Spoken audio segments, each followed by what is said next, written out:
Muy buenas noches. El día de hoy voy a explicar cómo implementar una celda de carga a partir de un conversor ADC HX 711. Como primer paso debemos comprender cómo funciona la celda de carga y cómo instalarla. Una celda de carga es una barra usualmente de aluminio, como se puede ver en esta imagen, que a partir de la deformación y compresión de eh, se envía señales físicas que son convertidas a señales analógicas de voltaje. Entonces, como se puede ver en la imagen de la izquierda, tenemos nuestra celda de carga que está totalmente horizontal, que no tiene ningún tipo de deformación y tampoco tiene ningún peso ni ninguna fuerza ejercida. Entonces podemos decir que la celda de carga está descargada. Y en la imagen de la derecha tenemos una celda de carga que ha sufrido un ángulo de compresión a partir de una fuerza ejercida por este peso. Entonces la celda de carga estaría cargada. Entonces, a partir de esta deformación es que se em, puede traducir en voltaje. Pero ¿qué tienen estas celdas de carga? Aquí en esta parte se pueden ver como unos pequeños empaquetados blancos. Es donde se encuentran nuestras galgas estenciométricas. Una galga estenciométrica es, de manera sencilla, un sensor de peso que a partir de la fuerza que se le ejerza, eh, la transforma en resistencia. Entonces, con esta teoría se usa un puente de Wheatstone y a partir de la ley de voltajes de Ohm se puede comprender cuánto de voltaje se está enviando a partir del cambio de resistencia y la referencia que se tiene. ¿Pero qué referencia se tiene? En este caso, nuestra celda de carga usa una configuración de 4 galgas estenciométricas. Pero de manera teórica siempre se aprende con una única galga estenciométrica y se tiene las resistencias fijas. Pero en este caso nuestras resistencias fijas son variables de alguna manera porque se generan a partir de la tensión que se tiene a la galga. Perdón, la celda de carga. Y las resistencias que varían serían las galgas de compresión.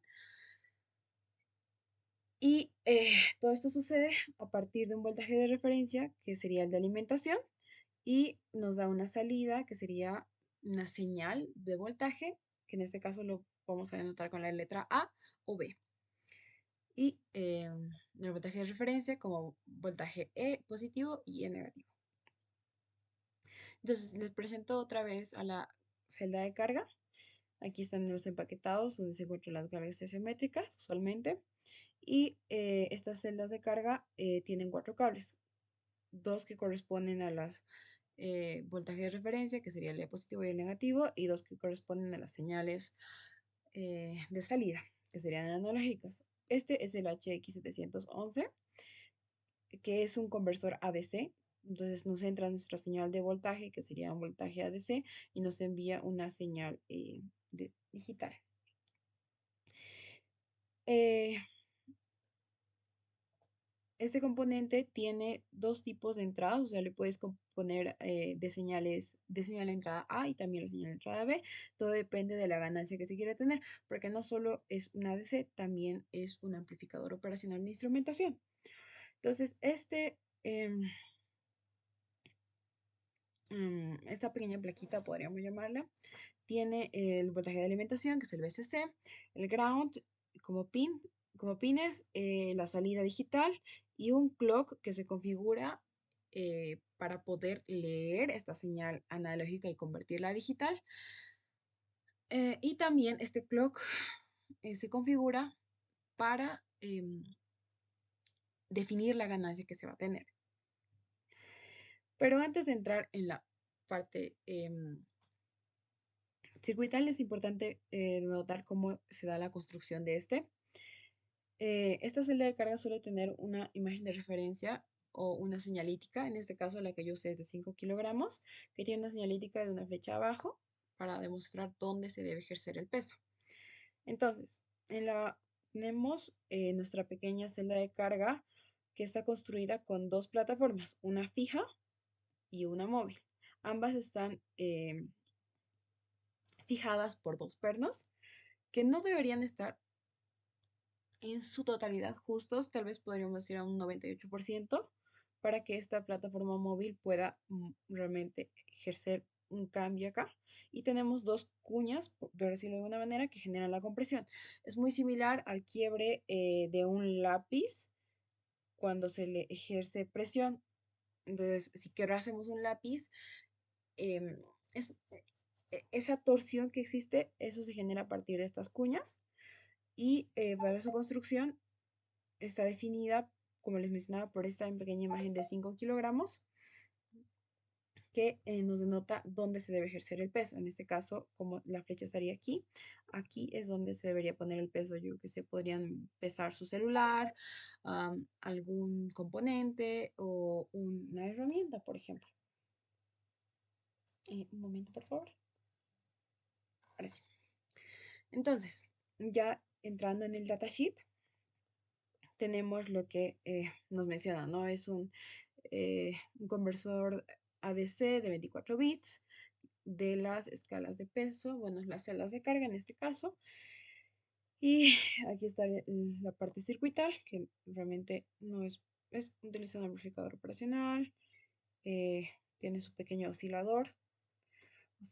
Y pasamos a lo que sería, bueno, miren, aquí está lo del puente de Winston que les mostraba, que realmente es la celda de carga que contiene los puentes de Winston. Entonces, tenemos los pines que nos interesa, o sea, nuestros pines de interés. Tenemos, como les mencionaba, en el chip físico solo hay 4 pines, que sería el ground, el VCC, que en este caso sería el voltaje de supply, el voltaje con lo que se energiza. Pero este voltaje con el que se energiza también alimenta lo que es el ABDD, que sería nuestra señal de referencia que les mencionaba, que necesita la celda de carga y el puente de Winston. Y otro punto importante, aquí se muestran los dos puertos que se pueden tener de señal de entrada analógica, tanto el puerto A como el puerto B, y la salida digital. Este componente se debe alimentar entre un voltaje de 2.7 a 5.5 voltios. Pasando a las características, se tiene que, ¿con cuánto voy a alimentar de frecuencia esta pequeña plaquita? Usualmente lo configuramos a 80 MHz, que sería el máximo de nuestra placa. No obstante, eso se debe corroborar, o sea, si realmente voy a aplicar los 80 MHz y con eso va a funcionar o no es lo apropiado. En este caso nos menciona que la frecuencia que debería tener de un clock externo, por ejemplo, que es lo que vamos a usar, debe ser de mínimo 1 MHz y máximo 20 MHz. Entonces, 80 MHz no es lo apropiado sería máximo 20 MHz. Que eso se ve en la configuración que vamos a hacer del GPIO, que les muestro acá, que la puse como Speed Frequency Low. Entonces, si nos vamos a la definición de esto, nos dice que está entre 5 MHz. Entonces, está súper, está totalmente apropiado con lo que es el datasheet. Como siguiente paso, vamos leyendo el datasheet y nos encontramos con lo que sería esta tabla de amplificaciones. Usualmente este chip funciona con 24 pulsos porque es de 24 bits, ¿verdad? Entonces, si se le envía un pulso 25 al canal A, si estuviera conectado al canal A, tiene una ganancia de 128. Si se le pone un pulso 27 pulsos, se tendría una ganancia de 64. Y si estuviéramos usando el canal B, en este caso nos vamos a la foto de referencia, acá. Si conectásemos no en los A's, sino en los B's, en este caso acá, que en este caso B solo tiene una única ganancia, tendríamos una ganancia de 32. Recordemos que nuestra celda de carga solo envía voltajes en milivolts, máximo 1 milivolt, 0.1 milivolt si no estoy mal. Pero eso lo pueden revisar en el datasheet de su celda de carga.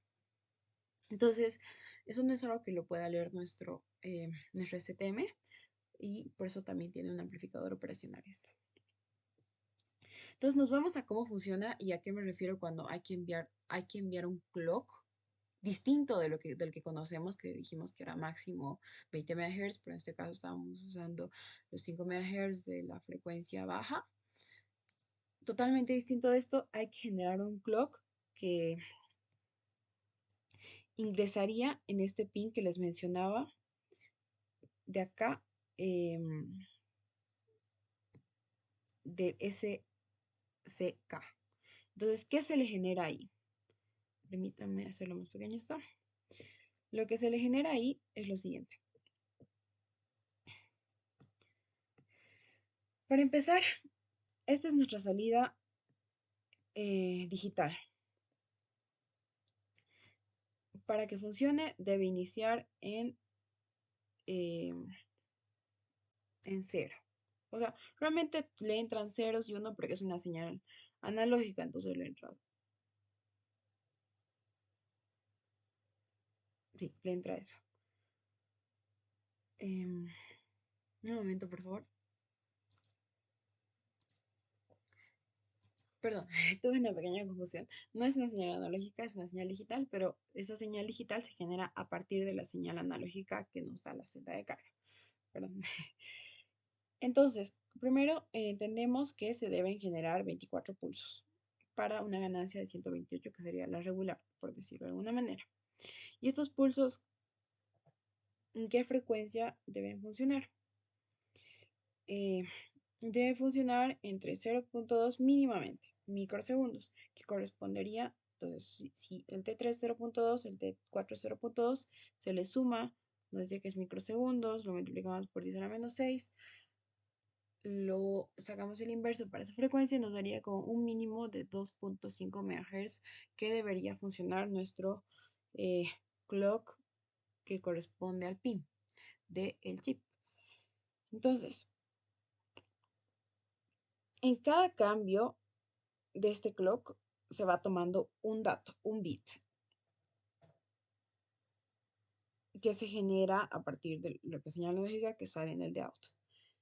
Y eh, cuando termina de guardar los bits, que serían en el pulso 24, se envía un pulso 25 que corresponde a una ganancia de 128. Y si se enviara un pulso 25-26 que corresponde a la ganancia de 32 en el canal B, y si se enviasen 4 pulsos extra, bueno, 3 pulsos extra en teoría, tendríamos una ganancia de 64.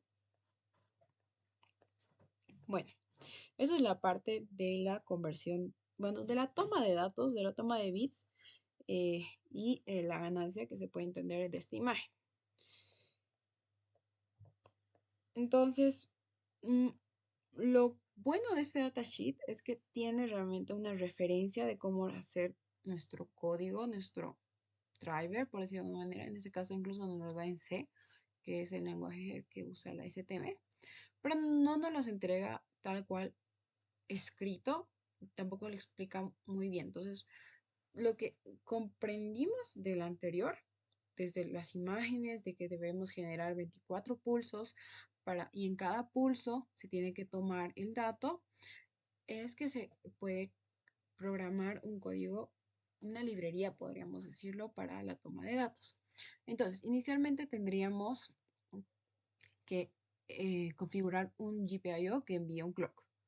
Es un GPIO normal con una frecuencia, ya dijimos, de 5 MHz.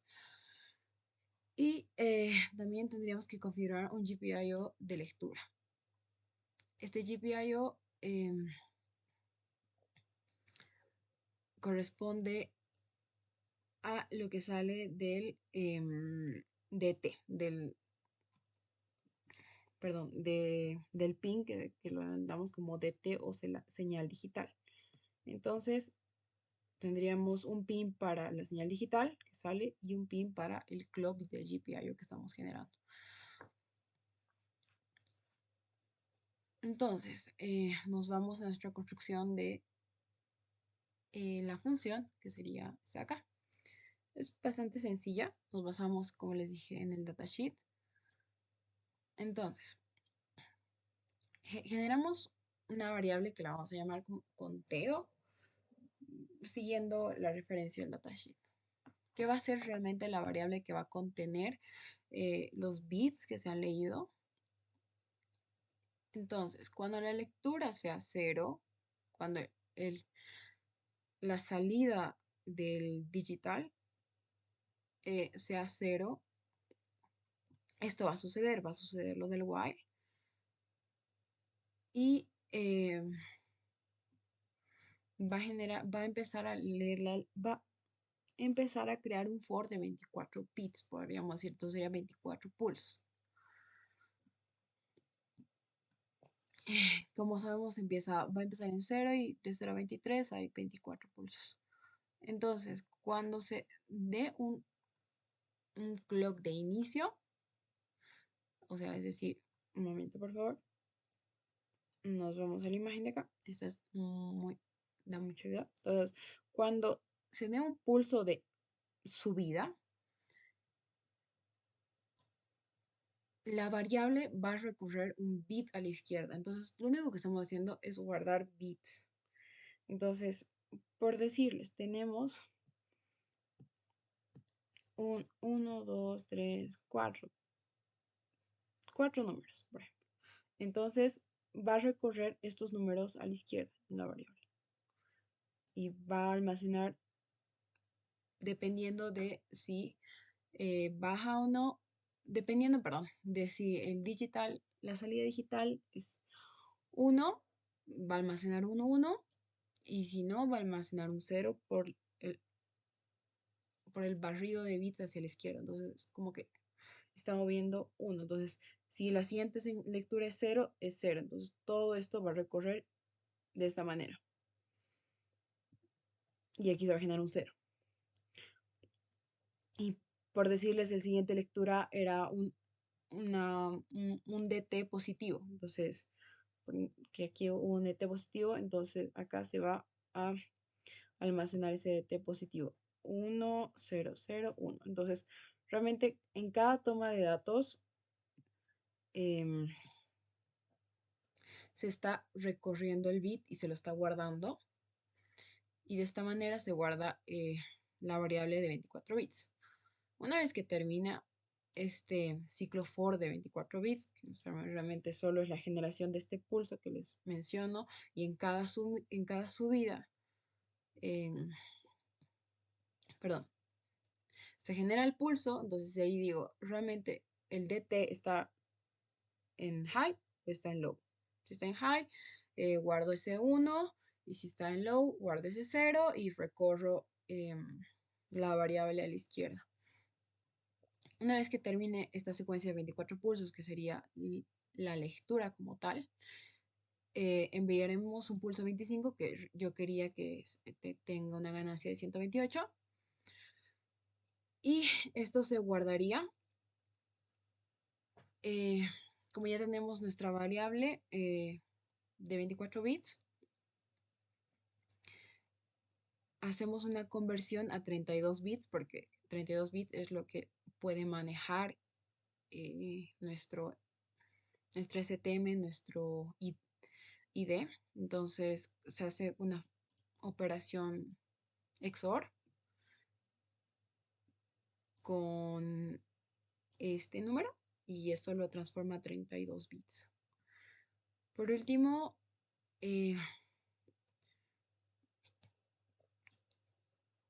terminamos de enviar nuestra bajada del pulso 25, que sería esta, y ya no convierte. Retornamos nuestra variable de 32 bits, que es lo que hemos definido en nuestra función, y eso ya se leería, por ejemplo, en nuestro while. Tendríamos que puse acá que la lectura sea la variable peso bit. Pero esto nos está enviando en bits y lo que queremos pesar realmente no lo queremos en bits, queremos en gramos, por ejemplo. ¿Cómo se hace lo de gramos? Entonces, por decirles, mi balanza sin ningún objeto encima existiendo me da una lectura de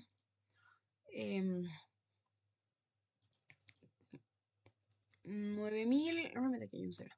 Bueno, 9364070 bits. Este número en bits, eh, ¿qué sucede? O sea, no todos van a tener un mismo offset debido a la construcción de su balanza, podríamos decirlo. La balanza, usualmente, por ejemplo, yo usé MDF de 4 pulgadas, 4 milímetros, perdón.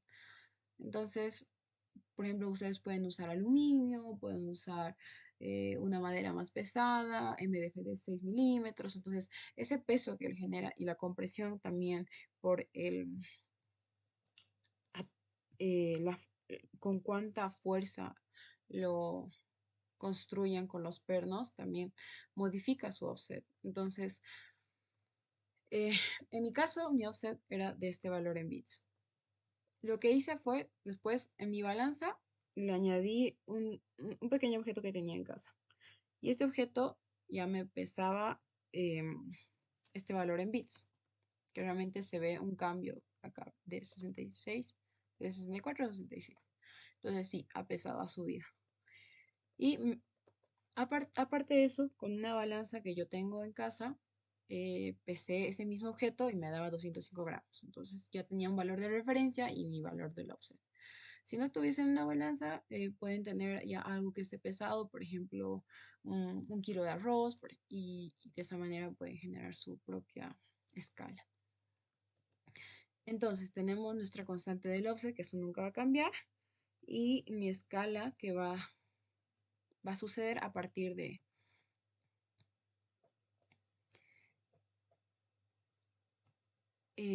perdón, cuánto leí sobre el peso. Perdón, aquí está. Perdón, varios valores y esto sucede a partir de que depende de dónde lo peses o en qué situación estés pesando. Por ejemplo, si lo peso en mi casa y lo peso en la U, suelen variar algunos bits, entonces es bueno escalarlo al momento de usarlo. Ahora sí, perdón. Entonces sería lo que corresponde a 205 gramos en bits menos el offset en bits dividido entre el peso en gramos y de esa manera tendríamos nuestra escala. Y ya con nuestra escala en mano, nos vamos a nuestro while. Acá. Y nuestro peso en gramos sería la lectura en bits menos el offset sobre la escala. Y de esa manera nos daría nuestro peso en gramos. Le puse acá un hard delay para que tenga tiempo de tomar los datos porque la función que hicimos está activada, por decirlo constantemente. O sea, termina una lectura y vuelve a empezar una lectura. No le dimos un final y además está en un while que genera que constantemente se tome los datos, entonces por eso le di un hard delay. Y eso realmente parece largo, pero es más sencillo de lo que parece. Traté de explicarlo con la mayor cantidad de detalles para que no genere dudas. Y muchas gracias.